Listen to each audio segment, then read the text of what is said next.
Assalamualaikum warahmatullahi wabarakatuh. Salam sejahtera untuk kita semua. Om Swastiastu, Namo Buddhaya, dan salam kebajikan. Yang terhormat para dewan juri, para guru pembimbing, panitia penyelenggara, dan hadirin sekalian. Perkenalkan, nama saya Mahbubah Qurratul Aini, berasal dari SMA NU 1 Gresik. Sebagai pihak pro akan menyampaikan pandangan dan argumen saya mengenai mosi. Dewan ini lebih memilih sekolah menengah yang mengadopsi model pendidikan klasik daripada model pendidikan progresif. Kalau kita berbicara tentang pendidikan, sejatinya kita sedang berbicara tentang masa depan bangsa. Pendidikan bukan hanya soal bagaimana seorang siswa bisa lulus ujian, tetapi bagaimana ia dibentuk menjadi manusia yang berilmu, berkarakter, dan mampu bertahan menghadapi tantangan zaman. Untuk itu kami meyakini bahwa pendidikan klasik adalah pilihan yang lebih tepat bagi sekolah menengah. Alasan yang pertama, pendidikan klasik menekankan pada fondasi ilmu yang kokoh. Dalam tahap sekolah menengah, siswa masih berada dalam masa membangun dasar. Disinilah peran penting sistem klasik. Materi diajarkan secara berurutan, dari hal-hal yang sederhana menuju hal-hal yang lebih kompleks, sehingga siswa memiliki pijakan yang kuat. Bayangkan jika siswa langsung dilepas untuk bereksplorasi tanpa dasar yang jelas, sama saja seperti membangun rumah di atas pasir. Pendidikan klasik menjamin bahwa pondasi itu kokoh dulu, baru kemudian bisa ditambah oleh kreativitas. Alasan yang kedua, pendidikan klasik membentuk disiplin dan daya tahan belajar. Kita tahu tantangan dunia kerja maupun dunia perkuliahan nanti tidaklah ringan. Kedisiplinan adalah modal utama.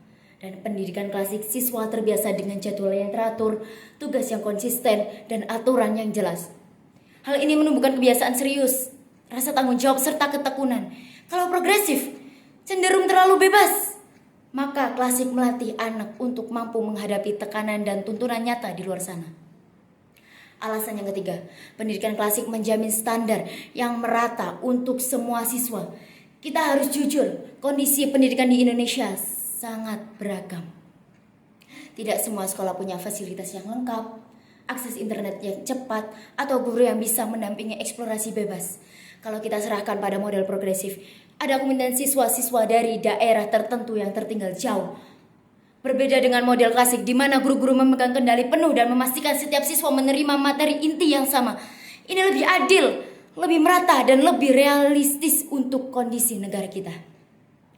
Selain itu, pendidikan klasik juga mempermudah evaluasi dan penilaian. Materi yang jelas dan terstruktur membuat guru bisa menilai dengan objektif sejauh mana pencapaian siswa.